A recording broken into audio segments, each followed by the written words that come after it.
MTA International, reaching the corners of the earth.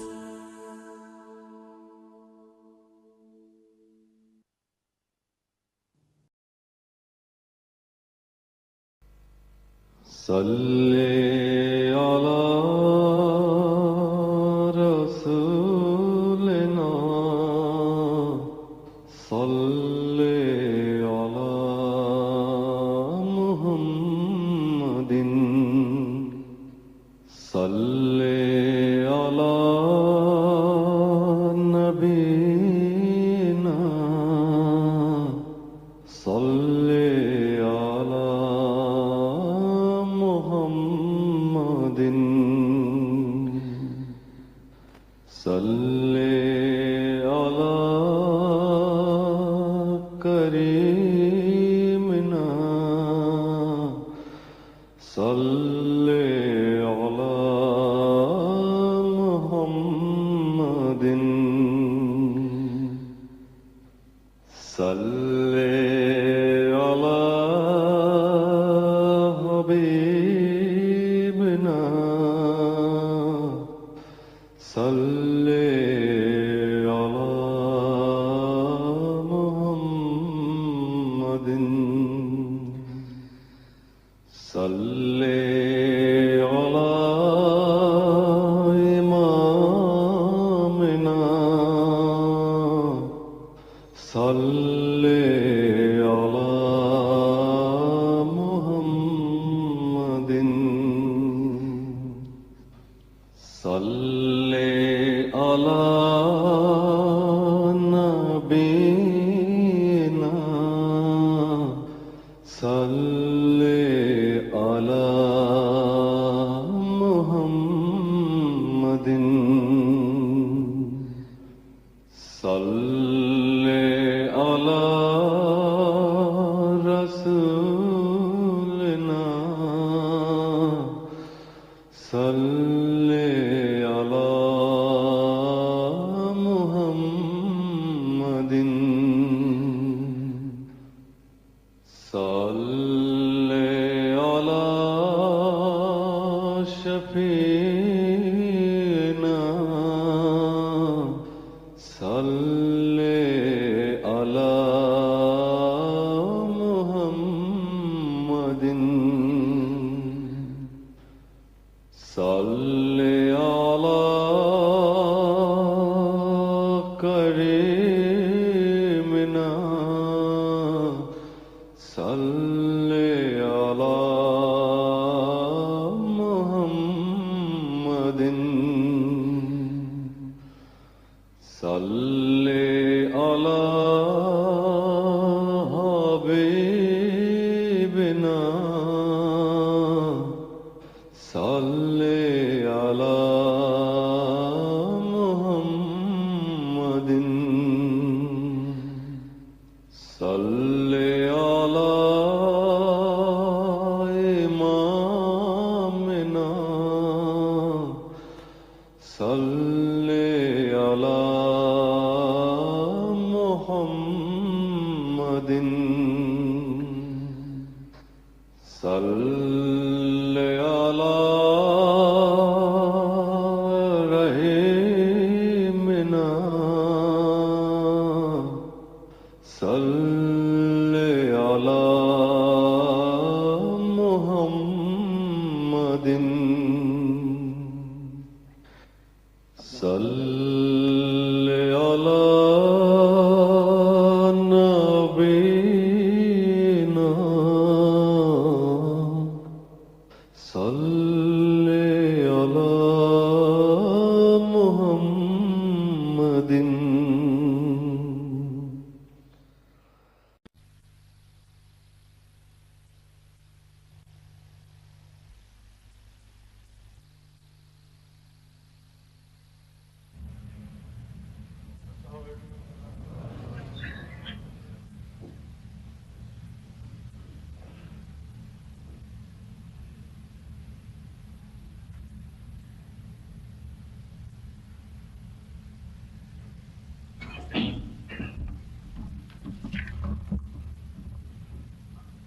السلام علیکم. اذان دے دیں.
أشهد أن لا إله إلا الله وحده لا شريك له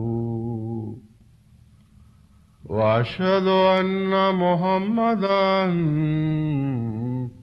عبده ورسوله أما بعد فأعوذ بالله من الشيطان الرجيم بسم الله الرحمن الرحيم الحمد لله رب العالمين الرحمن الرحيم مالك يوم الدين إياك نعبد وإياك نستعين اهدنا الصراط المستقيم صراط الذين أنعمت عليهم غير المغضوب عليهم ولا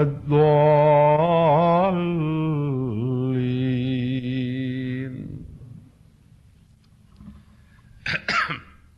چند ماہ پہلے جب مجھے کینیڈا آنے کی توفیق ملی وہ صرف مشرقی کینیڈا کا دورہ تھا. ٹورانٹو چونکہ جماعت کا مرکز ہے اس لیے وہیں تک دورہ محدود رہا اور مغربی کینیڈا کا کوئی پروگرام نہیں بن سکا. اس دفعہ جب امریکہ کا پروگرام بنا تو ہمارے ایک دوست نے جو پہلے کینیڈا رہتے تھے اب امریکہ جا چکے ہیں انہوں نے مجھے ایک اس سے پہلے وعدہ یاد دلایا کہ آپ نے جسپر پارک میں کچھ دن ذاتی طور پر الگ ٹھہرنے کا ایک دفعہ ذکر کیا تھا اور میں نے آپ سے وعدہ لیا تھا کہ آپ میرے مہمان رہیں گے. تو اب آپ کو میں وہ یاد دلاتا ہوں.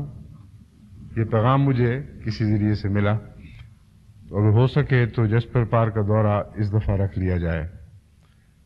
بس وہ ذاتی دورہ جو جسپر پارک کا تھا اللہ تعالیٰ نے اس پہلو سے بہت مبارک کر دیا کہ کینیڈا ہی کے مغربی حصے میں 2 جمعے پڑھنے کی توفیق ملی ہے. ایک جمعہ ایسی جگہ پڑھا گیا جہاں وینکوور کی تقریباً تمام جماعت شامل ہوئی اور اس کے علاوہ سیاٹل کی جماعت کی بھی بھاری نمائندگی وہاں تھی. لیکن وہ پڑھا گیا کینیڈا کے ساحل میں، کینیڈا کی سرزمین میں، یعنی بارڈر کراس کرنے کے بعد. اور دوسرا جمعہ آج یہاں کیلگری میں پڑھنے کی توفیق مل رہی ہے. مجھے افسوس ہے کہ وقت محدود ہونے کی وجہ سے آپ کی اور اپنی خواہش کو پورا کرنے کا موقع نہیں مل سکتا. یعنی انفرادی، تفصیلی، ذاتی اور فیملی ملاقاتیں ممکن نہیں ہیں. چونکہ یہ ممکن نہیں تھا کہ سب سے مل سکتے، اگر ایسا کرتے تو پھر مل بیٹھ کر جو اجتماعی گفتگو ہے اس کا وقت نہیں ملنا تھا۔ اس لیے میں نے امیر صاحب سے یہ درخواست کی کہ چند ایسے استثناء جو بعض دفعہ کرنے پڑتے ہیں ان کے سوا ذاتی اور فیملی ملاقاتیں نہ رکھی جائیں۔ اس لیے آج کا پروگرام یہ ہوگا کہ جمعے کے بعد ہم ایک کسی ذاتی گھر میں جہاں پہلے سے انتظام ہے وہاں کچھ عرصے کے لیے جائیں گے، پھر 5 بجے ہمارا باقاعدہ دوسرا جماعتی پروگرام شروع ہوگا، اور 5 بجے 1 گھنٹہ کی ملاقاتیں رکھی ہیں، وہ بھی جیسا کہ میں نے بیان کیا ہے استثنائی صورت میں ہیں۔ بعض ایسے ملاقاتیں ہیں جن سے میں پہلے کبھی وعدہ کر چکا تھا اور موقع پر مجھے یاد دلایا گیا، اس لیے مجبوری تھی، اور بعض اور مصلحتوں کے پیش نظر جو جماعتی مصلحتیں بھی ہیں ملاقاتیں رکھنی پڑتی ہیں۔ کسی کو مقامی انتظامیہ سے یا امیر صاحب سے شکوے کا محل نہیں ہے۔ یہ مناسب نہیں ہوگا کہ لوگ کہیں کہ فلاں کی کروا دی اور فلاں کی نہیں کروائی۔ جو کچھ بھی ہوا ہے میری ہدایت پر مشورے کے بعد اور میری اجازت سے ہوا ہے، اس لیے اس بحث کو بے وجہ نہ چھیڑیں کہ کس کو موقع ملنا چاہیے تھا اور نہیں مل سکا۔ ہاں، اجتماعی ملاقات کے لیے انشاءاللہ 7 بجے وقت رکھا گیا ہے، 7 سے لے کر 6 بجے وقت رکھا گیا ہے، 6 سے لے کر 7:30 تک انشاءاللہ ہم اکثر حصہ مردوں میں بیٹھ کر گفتگو کریں گے۔ جس نے اپنا تعارف کروانا ہوا اسے موقع ملے گا۔ بہت سے ایسے احمدی دوست ہیں جو پاکستان سے یا کسی اور کینیڈا کے حصہ سے اس علاقے میں میرے گزشتہ دورے کے بعد آئے ہیں، اور ان سے جو خصوصاً پاکستان سے آئے ہیں ان سے تو 10-11 سال سے، بعض دفعہ 12 سال سے ملاقاتیں ہوئی۔ ان میں بھی آگے پھر مختلف قسمیں ہیں۔ جب ملاقات کی خواہش مندوں کی فہرست دیکھ رہا تھا میں نے امیر صاحب سے کہا کہ جب میں پاکستان ہوتا تھا تو بعض ان میں سے ایسے ہیں جب وہاں بھی ان کو ملنے کی خواہش نہیں ہوئی، تو اب کینیڈا آ کے کیوں زائد حق تسلیم کیا جائے۔ اس لیے جو پرانے سلسلے سے گہرا تعلق رکھنے والے خدام ہیں، کاموں میں پیش ہیں اور جماعتی خدمت کی وجہ سے حق رکھتے ہیں، ان کو بہرحال فوقیت ملنی چاہیے، لیکن کم کرنے کے باوجود پھر بھی فہرست اتنی لمبی بن گئی تھی کہ 3 گھنٹے میں بھی وہ چیدہ ناموں کے ساتھ فیملی ملاقاتیں ممکن نہیں تھی۔ یہ تو معذرت کا حصہ ہے۔ انشاءاللہ باقی ملاقات 6 بجے اجتماعی طور پر ہم اکٹھے بیٹھیں گے اور آپ کو موقع ملے گا۔ جو دوست بعد میں آئے ہیں وہ کھڑے ہو کر اپنا تعارف کروا سکتے ہیں، اور اس طرح آمنے سامنے بیٹھ کر سب سے اجتماعی گفتگو ہو جائے گی۔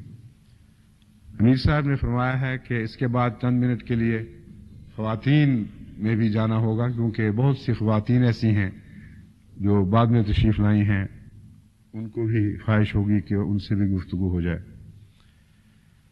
یہ تو حصہ ہے معذرت والا۔ اب میں اس سلسلہ مضمون کی طرف لوٹتا ہوں جس پر میں کچھ عرصے سے خطبات دے رہا ہوں۔ ایک لمبے عرصے تک میں نے عبادات کے موضوع پر خطبے دیے، ان کے مختلف پہلوؤں پر روشنی ڈالی، ان کی انسانی زندگی میں اہمیت کو واضح کیا اور بتایا کہ اللہ تعالیٰ سے تعلقات درست کیے بغیر اس زندگی کا کوئی بھی مقصد نہیں رہتا۔ محض ایک جانوروں کی طرح زندہ رہ کر کھا پی کر مر جانا ہے، اس کے سوا اس کی کوئی حقیقت نہیں۔ اور یہی فرق ہے انسان اور حیوان میں کہ انسان کو وہ استعدادیں بخشی گئی ہیں، وہ نور فراست عطا کیا گیا ہے جس کے ذریعے وہ اللہ تعالیٰ سے ایک باشعور رابطہ قائم کر سکتا ہے۔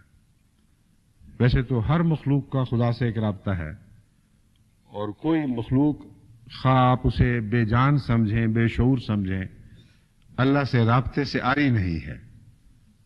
اور اپنی اپنی توفیق کے مطابق جسے ہم نہیں سمجھ سکتے اللہ کی حمد کرتی ہے.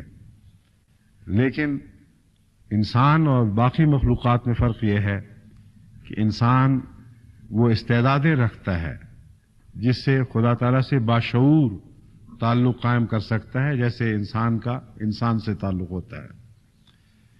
یہ لمبا سلسلہ ہے جس کو انشاءاللہ جب نارتھ امریکہ میں ٹیلی ویژن کا کام جاری ہو جائے گا تو پھر ہم مناسب وقت میں سلسلہ وار دوبارہ شروع کریں گے، کیونکہ آپ میں سے بھاری اکثریت ایسی ہے جو وہ خطبے نہیں سن سکی، ان کے لیے ممکن نہیں تھا، لیکن وہ ضرورت بہت ہے، کیونکہ اللہ سے تعلق استوار کیے بغیر انسان سے صحیح معنوں میں تعلق استوار نہیں ہو سکتے. تو یہ جو حصہ ہے یہ تو آپ آئندہ انشاءاللہ 1-2 ماہ کے اندر سلسلہ وار سن سکیں گے.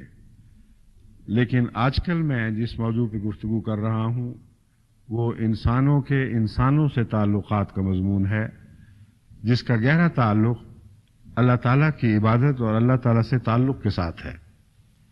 ایک انسان جو خدا سے تعلق رکھتا ہے اس کے خدا سے تعلق کے حالات تو اکثر ہم پر پوشیدہ رہتے ہیں، لیکن خدا سے تعلق کے نتیجے میں وہ بنی نوع انسان سے جیسے تعلقات رکھتا ہے وہ ہمیں دکھائی دینے لگتے ہیں، اور وہ ایک ایسی چیز ہے جسے چھپایا نہیں جا سکتا. اور وہی معاملات ہیں جس سے انسان کا باخدا یا بے خدا ہونا معلوم کیا جا سکتا ہے. ان تعلقات سے وہ رسمی تعلقات مراد نہیں جو مہذب قوموں میں تہذیب کے نام پر جاری ہیں، بلکہ وہ تعلقات مراد ہیں جو ایک باخدا، سب سے بڑے باخدا برگزیدہ انسان حضرت اقدس محمد مصطفیٰ صلی اللہ علیہ وآلہ وسلم نے اپنے اللہ کے تعلق کے نتیجے میں سیکھے، اور خدا کی محبت کے نتیجے میں خدا کی مخلوق سے جو طبی محبت پیدا ہوئی اور اس محبت کے جو تقاضے تھے وہ آپ نے نہ صرف خود ادا فرمائے بلکہ ہمیں بھی سکھایا کہ اگر تم باخدا ہو تو یہ کچھ کرنا ہوگا، آپس کے تعلقات کو اس طرح درست کرنا ہوگا.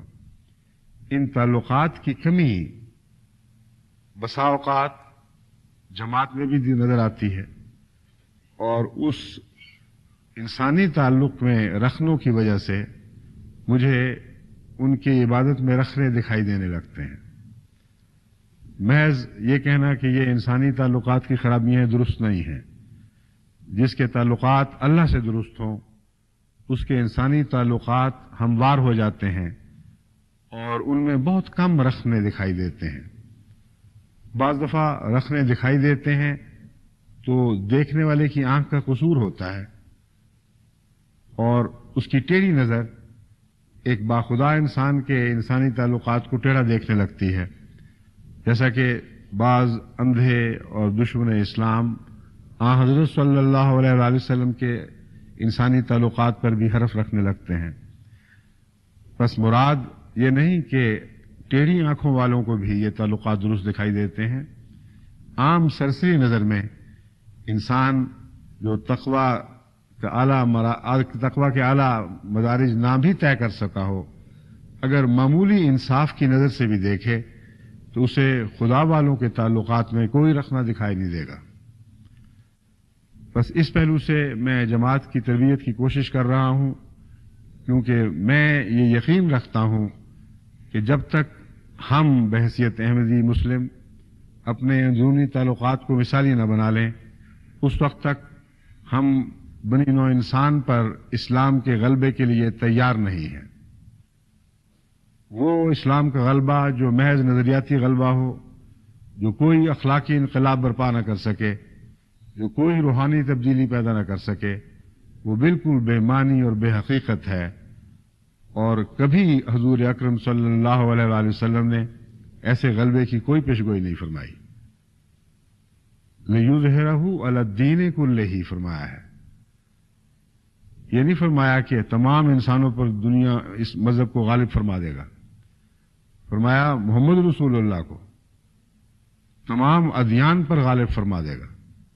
یعنی محمد رسول اللہ کے اخلاق، محمد رسول اللہ صلی اللہ علیہ وسلم کا رہن سہن، آپ کی بود و باشت، آپ کی طرز معاشرت، آپ کے بنی نوع انسان سے تعلقات، آپ کے خدا تعالی سے تعلقات ہر دوسرے دین پر غالب آ جائیں گے. اس کے لیے ضروری ہے کہ احمدی ایک ایسا خوبصورت آسمانی معاشرہ قائم کریں جس میں وہ جہاں جہاں بھی ہوں دنیا کو جزیروں کی طرح دکھائی دینے لگیں، ایسے جزیروں کی طرح جو ان میں رہتے ہوئے بھی ان سے الگ ہوں اور نہایت دلکش اخلاقی مناظر پیش کرتے ہوں. حضرت اقدس محمد رسول اللہ صلی اللہ علیہ وآلہ وسلم کی اس مضمون میں جو متفرق نصائح ہیں ان میں سے بعض کا انتخاب میں پہلے کر چکا ہوں، بعض کا آج کے خطبے کے لیے انتخاب کیا ہے. حضرت صلی اللہ علیہ وآلہ وسلم نے فرمایا، اور یہ حدیث حضرت ابو ہریرہ نے بیان فرمائی اور بخاری سے لی گئی ہے. فرمایا اس کی طرف دیکھو جو تم سے کم درجے کا ہے، کم وسائل والا ہے، اس شخص کی طرف نہ دیکھو جو تم سے اوپر اور اچھی حالت میں ہے. یہ شکر کا ایک انداز ہے. اب یہ بہت ہی مختصر الفاظ میں بہت گہری نصیحت ہے. بہت سے انسانی تعلقات کے رکھنے اس نصیحت کو نظر انداز کرنے کے نتیجے میں پیدا ہوتے ہیں. اول تو یہ غور طلب بات ہے کہ عام طور پر ہم دیکھتے ہیں کہ بعض لوگ اپنے سے نیچے لوگوں کو دیکھتے ہیں مگر حقارت سے دیکھتے ہیں، اپنے سے اوپر لوگوں کو دیکھتے ہیں مگر حسد کے ساتھ دیکھتے ہیں. حضرت صلی اللہ علیہ وآلہ وسلم نے یہ کیوں فرمایا کہ اپنے سے نیچے کو دیکھو اور اوپر کو نہ دیکھو؟ یہ کیوں نہ فرمایا کہ اپنے سے نیچے کو دیکھو تو حقارت سے نہ دیکھو بلکہ محبت سے دیکھو؟ دوسری جگہ فرمایا ہے، یہاں یہ نہیں فرمایا. اگر آپ غور کریں تو اس میں حضرت اقدس محمد مصطفیٰ صلی اللہ علیہ وآلہ وسلم کی بے حد گہری فراست کی روشنی ملتی ہے. وجہ یہ ہے کہ جو شخص نیچے دیکھے اور حقارت سے دیکھ رہا ہو اس کے لیے ممکن ہی نہیں ہے کہ اوپر حسد سے نہ دیکھے، کیونکہ جو نیچے حقارت سے دیکھتا ہے اس کو یہ برداشت ہی نہیں ہو سکتا کہ اس سے اوپر بھی کوئی خوشحال انسان ہے.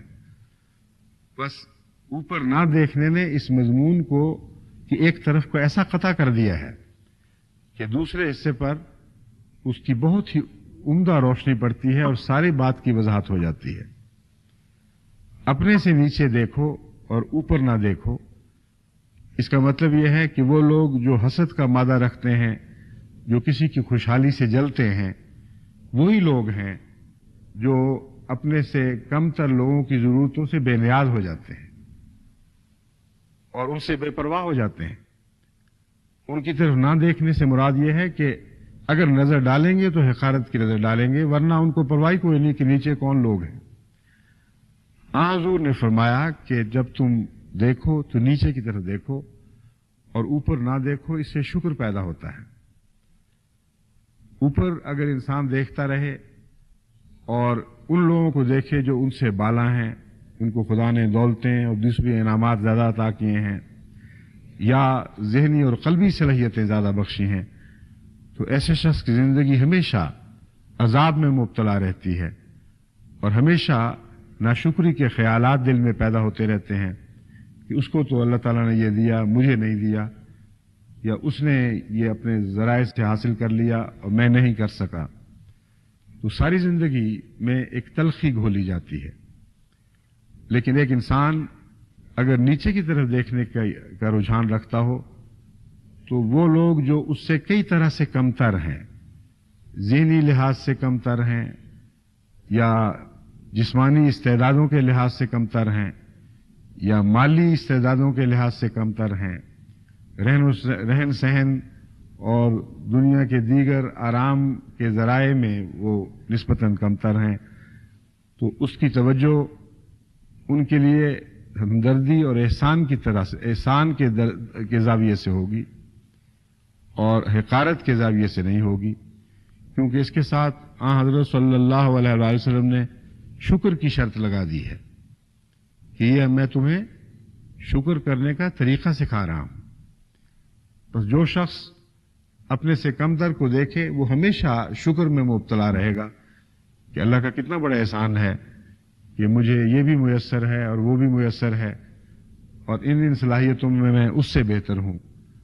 اس پہلو سے اگر آپ دنیا میں تمام معذوروں اور مجبوروں کو دیکھیں یا غریبوں کو دیکھیں یا مظلوموں کو دیکھیں تو آپ کے اندر ہمیشہ یہ احساس تشکر زندہ رہے گا کہ اللہ تعالیٰ نے آپ کو بہتوں سے بہتر انعام عطا فرمائے ہیں جن کے آپ حقدار نہیں تھے، جو آپ نے کمائے نہیں ہیں. کیونکہ اگر آپ اپنے آپ کو حقدار سمجھیں اور یہ یقین کریں کہ یہ کچھ آپ نے کمایا ہے تو پھر شکر کا جذبہ پیدا نہیں ہو سکتا. حضرت مسیح موعود علیہ الصلوۃ والسلام فرماتے ہیں سب کچھ تیری عطا ہے، گھر سے تو کچھ نہ لائے. بہت ہی پیارا شعر ہے اور اسی مضمون پر روشنی ڈال رہا ہے کہ وہ شخص جو یہ سمجھتا ہو کہ جو کچھ بھی ملا ہے اللہ کی نعمت ہے اور اس کی مرضی ہے، وہ مالک ہے، جتنا چاہے دے، اسی پر ہم راضی رہیں اور پھر یہ یقین کریں کہ یہ ہماری محنت یا حق کے نتیجے میں نہیں بلکہ عطا کے نتیجے میں ہے. تو ایسے انسان کی زندگی غربت اور تکلیف میں بھی سنور جاتی ہے اور اس کا روزمرہ کا اپنے ماحول سے برتاؤ اور ان سے اٹھنا بیٹھنا اور ملنا جلنا ایک شکر گزار بندے کی طرح ہو جاتا ہے. اپنے سے کم تر سے وہ جب ملتے ہیں تو احسان کے ساتھ ملتے ہیں اور جو شکر گزار ہو اور یہ سمجھے کہ میرا حق نہیں تھا مجھے عطا کیا گیا ہے، وہ جو محروم ہیں ان کے لیے ان کے دل میں زیادہ ہمدردی پیدا ہوتی ہے اور ان کے لیے خرچ کرنے پر تیار رہتے ہیں. اگر یہ نہ کر سکیں تو ان کے لیے دعائیں کرتے ہیں اور ان سے شرمندہ رہتے ہیں کہ یہ جو ان کو نہیں ملا اور مجھے ملا ہے، اگر میں حقدار نہیں تھا تو پھر لازم ہے کہ ان کے لیے میں کچھ نہ کچھ کروں اور ان کی تکلیفوں کو کم کروں اور ان کی خوشیوں میں اپنی خوشیاں شریک کر دوں. یہ وہ مضمون ہے جو بڑا وسیع ہے. اس مضمون پر بعض دفعہ میں نے پورے خطبات صرف کیے ہیں، لیکن یہ اتنا گہرا اور تفصیلی وسیع مضمون ہے کہ اس کا ایک دو خطبوں سے حق ادا نہیں ہو سکتا. بہرحال حضرت اقدس محمد رسول اللہ صلی اللہ علیہ وآلہ وسلم کی اس حدیث میں بہت ہی گہری فراست ہے اور تمام انسانی نفسیات کا نچوڑ ہے. اگر آپ اس پر عمل نہیں کریں گے تو اس وقت جو باقی دنیا کا حال ہے وہی حال جماعت کا ہو جائے گا. وہ سب ایک دوسرے سے اموال میں بڑھنے کی کوشش کر رہے ہیں اور یہ کوشش حسد کے نتیجے میں ہے. ایک دوسرے کو اچھا دیکھ نہیں سکتے اور یہ حال جب معاشرے میں ہو جائے تو گھر گھر آپس میں بٹ جاتے ہیں. جس بلا کا نام ہمارے ملک پنجاب میں شریکہ رکھا جاتا ہے وہ یہی بلا ہے جو ایک دفعہ وارد ہو جائے تو گھروں کو اجاڑ دیتی ہے اور پیچھا نہیں چھوڑتی. ایک خاندان کا حصہ ہے وہ نسبتاً غریب ہے، دوسرے خاندان پہ اللہ تعالیٰ نے دوسرے حصے پر نسبتاً زیادہ نعمت عطا فرما رکھی ہے، تو ان کو وہ دیکھتے ہیں اور آگ لگ جاتی ہے کہ یہ کیوں ہم سے اچھے ہیں اور اس کے نتیجے میں دشمنیاں پیدا ہوتی ہیں اور شریکے کی دشمنیاں کئی قسم کے بدرنگ اختیار کر لیتی ہیں. رشتے اجڑ جاتے ہیں، آپس کے تعلقات کے نتیجے میں دنیاوی تعلقات کے نتیجے میں بعض رشتے بھی کرنے پڑتے ہیں اور وہ رشتے نعمت کی بجائے ایک عذاب بن جاتے ہیں. بس یہ بہت ہی بڑی ہلاکت ہے جس سے حضرت صلی اللہ علیہ وآلہ وسلم نے اس نصیحت کے ذریعے ہمیں بچا لیا. میں امید رکھتا ہوں کہ ان تمام قوموں میں، ان تمام خاندانوں میں جن میں یہ وبا موجود ہے، یہ بلا آ پڑی ہے کہ وہ اچھے کو اچھا نہیں دیکھ سکتے، وہ اس نصیحت کو سن کر اس پر عمل کر کے اپنی زندگی میں انقلاب برپا کرنے کی کوشش کریں گے.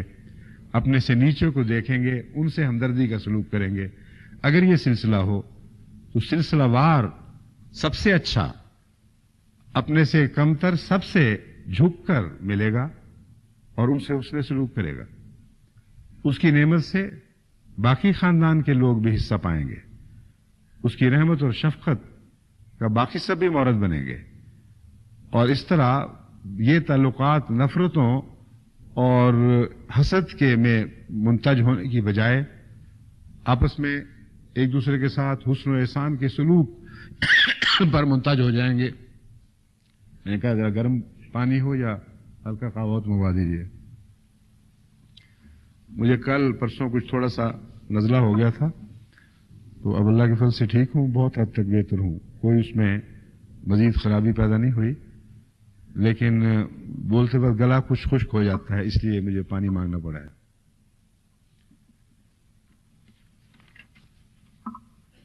ایک اور حدیث ہے, بخاری سے لی گئی ہے, حضرت ابو ہریرہ رضی اللہ تعالیٰ عنہ کی روایت ہے.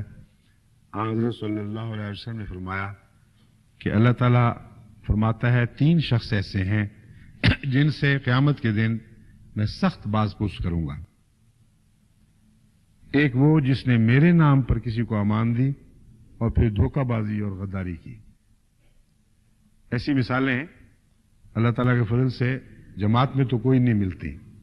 میرے علم میں کبھی ایسی بات نہیں آئی کہ جماعت میں کسی نے خدا کے نام پر کسی کو پناہ دی ہو اور پھر اسے دھوکہ بازی کی ہو.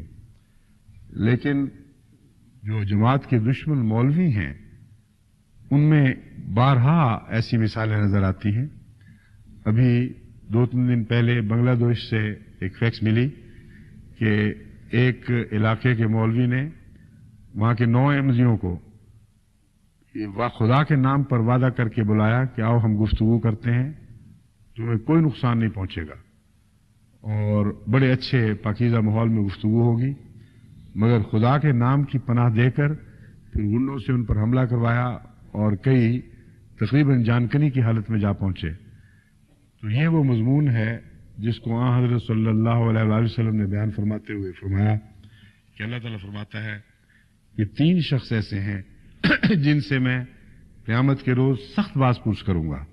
ان میں سے ایک وہ ہے جو میرے نام کی پناہ دے کر پھر دھوکہ کرے اور کسی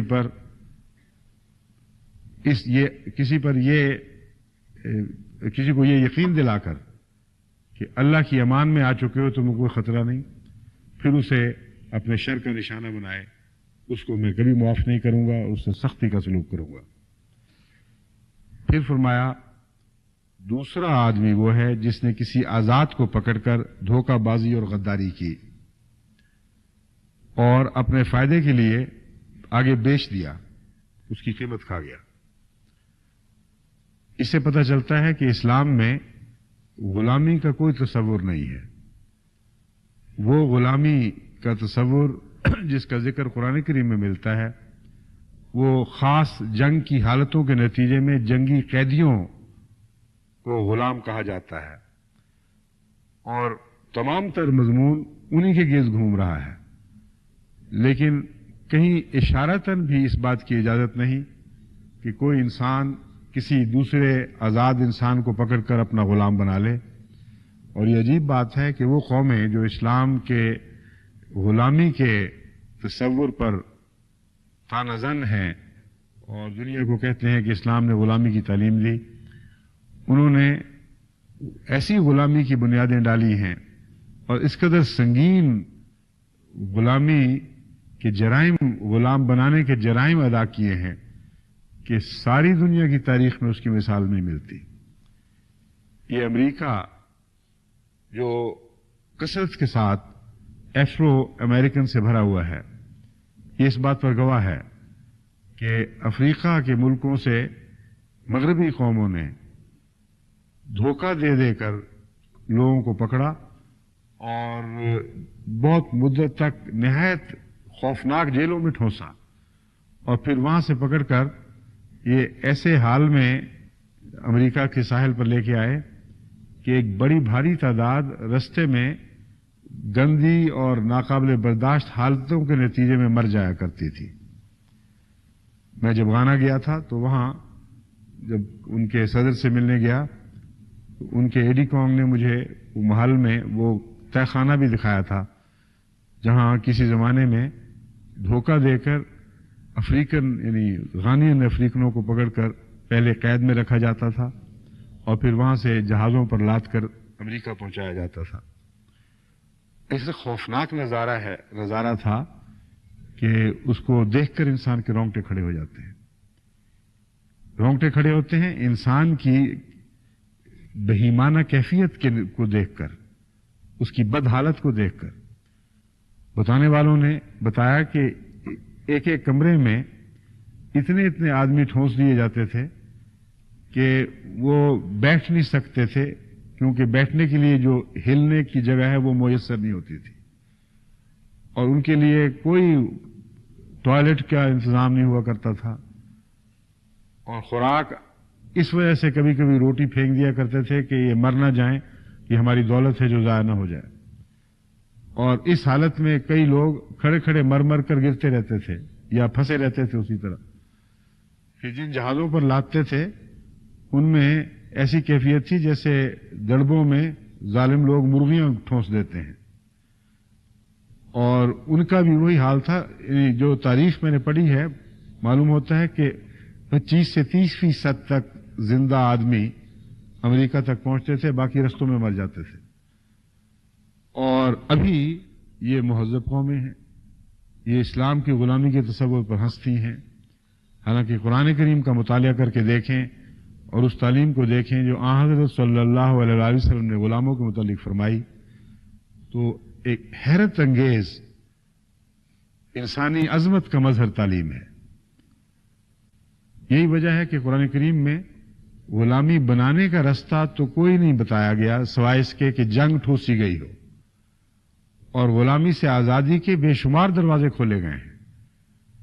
یہاں تک کہ یہ حق بھی ہر غلام کو دے دیا کہ اگر تم جنگی غلام کے طور پر کسی کے ماتحت آئے ہو اور اس سے آزاد ہونا چاہتے ہو تو تمہارا بنیادی حق ہے، تم جتنی قیمت تمہاری طے ہو وہ وعدہ کرو اور اس کے نتیجے میں تمہیں آزاد کر دیا جائے گا، پھر کماؤ اور اس کو قیمت کو ادا کرو. اس سے مقاتبت کہا جاتا ہے.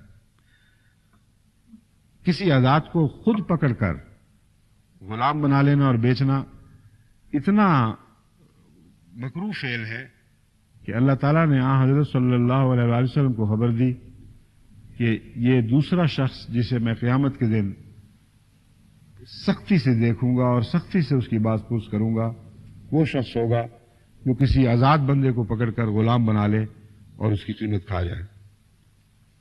تیسرا آدمی فرمایا وہ ہے جس نے کسی کو مزدوری پر رکھا، اس سے پورا کام لیا لیکن اس کو طے شدہ مزدوری نہ دی. پہلی دو صورتوں میں وہ اللہ تعالیٰ کے فضل کے ساتھ جماعت میں کوئی دور کا بھی ایسا امکان دکھائی نہیں دیتا کہ ان بدیوں میں ملوث ہو، لیکن مزدوری نہ دینے کا جو معاملہ ہے یہ بہت سے باریک پہلو رکھتا ہے، بہت سے پردے رکھتا ہے. اور گھروں میں جن علاقوں میں خدمتگار رکھنے کا رواج ہے ان میں عموماً یہ دیکھا گیا ہے، عموماً نہیں تو یہ نظر ضرور آتا ہے کہ بعض لوگ اپنے گھر کے نوکروں سے ویسا سلوک نہیں کرتے جو ایک خدمتگار کا حق ہے، اور اس کی تفصیل حضور نے مختلف جگہوں پہ بیان فرمائی ہے. کچھ حصہ میں پہلے بیان کر چکا ہوں مگر یہاں اب یہ منفی رنگ میں ذکر کر رہا ہوں کہ اللہ تعالیٰ نے فرمایا کہ جو کسی سے کام لے اور اس کا حق ادا نہ کرے، اس کے متعلق اللہ تعالیٰ قیامت کے دن یہ سلوک فرمائے گا کہ وہ جو 3 نمایاں مجرم جن سے خدا تعالیٰ نے سختی سے بات پوچھ کرنی ہے ان میں ان لوگوں کو بھی شامل کیا جائے گا.